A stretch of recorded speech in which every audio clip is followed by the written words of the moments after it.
नमस्कार दोस्तों, स्वागत है आपका। डिस्कवरी पर एक शो लगता था जिसका नाम था लॉन्ग आइलैंड मीडियम। उससे ये कहानी आज की ली गई है। ये एक सच्ची कहानी है। टेरेसा नाम की एक साइकिक है जो ऐसे जिन्होंने किसी अपने को खोया है उनको अपने प्रियजनों के बारे में कुछ बताने की कोशिश करती है। और उसने बहुत सारे अब तक बहुत सारे सैकड़ों लोगों को उसने अपने जो उसमें जो काबिलियत है जो मतलब गॉड गिफ्ट उसको मिला है उसका वो उस तरीके से बहुत ही अच्छे तरीके से फ़ायदा करा के दे रही है लोगों को जो बहुत ही दुखी है। आज की जो कहानी है दोस्तों वो वेनिसा नाम के एक लड़की की है। ये लड़की उसने अपने जीवन में अपनी दादी के लिए वो बहुत ही ज़्यादा दुखी थी और उसने अपने एक फ्रेंड को भी खोया था। मतलब उसकी सहेली को उसने खोया था। वो कैंसर की वजह से इस दुनिया से चली गई थी। उसके सहेली की ज़्यादा उम्र भी नहीं थी, 26 ही उम्र थी और वो उसके लिए भी बहुत ज़्यादा दुखी थी।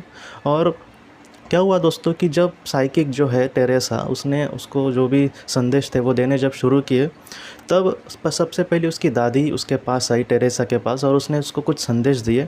उसके दादी ने उसको ये कहा कि फ्रेम में जो मेरी कविता तुमने लिखी है वो मेरे लिए मतलब बहुत बड़ी है और मैं सचमुच बहुत मतलब खुश हूँ कि तुमने ऐसा किया। ये बात सुनकर जो वेनेसा है वो एकदम रोने लगी। बाद में वेनेसा ने यह कहा कि वेनेसा की जो दादी थी उसको कविता एक करने का बहुत शौक़ था और उसकी एक कविता थी जो वेनेसा को बहुत पसंद थी।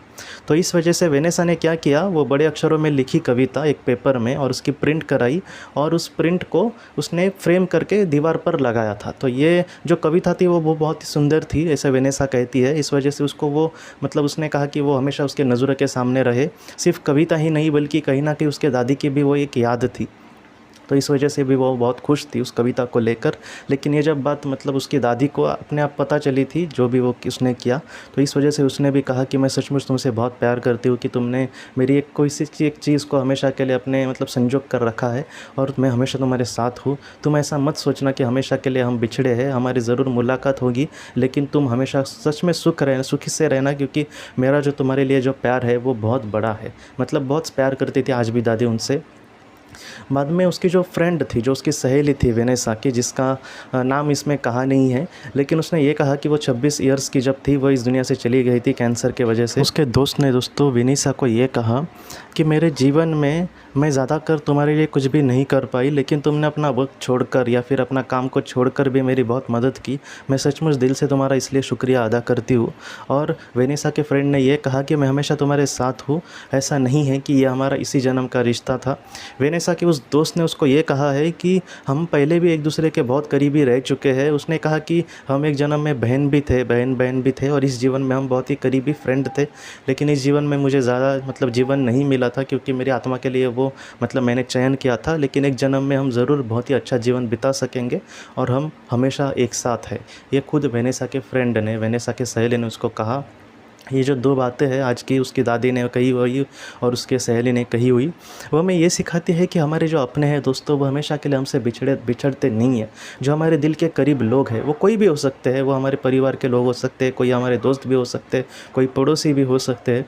तो ऐसे जो लोग होते हैं जो हमारे दिल के करीब है, जिनकी बॉन्डिंग हमारे से बहुत अच्छी है, तो ऐसे जो लोग होते हैं वो इसी जीवन में हमारे सिर्फ करीबी नहीं होते, वो जन्मों जन्मी का हमारा कहीं ना कहीं उनका रिश्ता होता है। अलग अलग मतलब रिश्तों में हो सकता है कि किसी जीवन में हमारे परिवार का कोई इंसान हो सकता है कि किसी जीवन में हमारे वो अच्छा दोस्त हो, लेकिन उनके साथ जो हमारे रिश्ता है वो हमेशा मतलब कहीं ना कहीं मैं उसको अमर ही कहूँगा कि वो अमर होता है।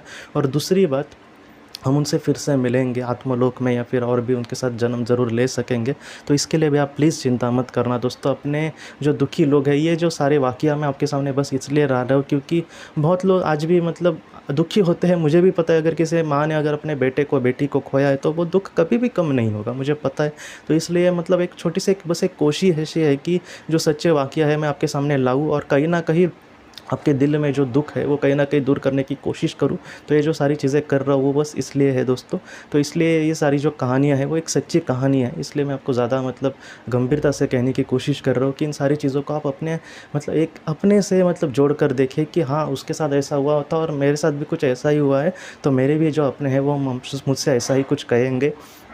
भविष्य में ऐसा कोई टेरेसा जैसा बहुत ही अच्छा साइकिक जो मतलब निस्वार्थ हो और जो बहुत ही परफेक्टली आंसर देता हो, तो मैं आपको ज़रूर उसके बारे में कहूँगा। लेकिन फ़िलहाल ये जो कहानियाँ हैं वो आप प्लीज़ इन सारी चीज़ों को गंभीरता से लें और अपने जीवन में आगे बढ़े। जो आपके अपने हैं वो हमेशा आपके साथ है, आपकी और उनकी ज़रूर मुलाकात भी होगी और आप उनके साथ बहुत सारे जन्म भी ज़रूर ले सकेंगे। लेकिन आप कृपया अपने आप को सँभालें दोस्तों।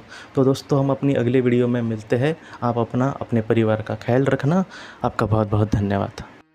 ज़िंदगी की रोशनी ये एक कंसल्टेंसी है जो ऐसे लोगों को मदद करने की कोशिश करती है जिन्होंने किसी अपने को खोया है या फिर जो लोग अपने जीवन में बहुत ही ज़्यादा दुखी है। जो लोग इस संस्था के साथ जुड़ते हैं उनको इस विषय की किताबें और जानकारी भेजी जाएगी। इसके साथ साथ जो लोग पास्ट लाइफ रिग्रेशन थेरेपिस्ट के पास नहीं जा सकते, अगर वो घर पे अभ्यास कर सके, इस वजह से उनको पास्ट लाइफ रिग्रेशन की ऑडियोज़ भी भेजी जाएगी। और इसके साथ साथ ध्यान में एकाग्रता बढ़ाने के लिए कुल मिलाकर 5 ऑडियोज़ भी उनको भेजी जाएंगी। तो जो लोग इस संस्था के साथ जुड़ते हैं उनको यह सारी चीज़ें उनके ईमेल पर या फिर व्हाट्सएप पर भेजी जाएंगी। अगर आपको इस संस्था के साथ जुड़ना है तो कृपया इस नंबर पे व्हाट्सएप करें।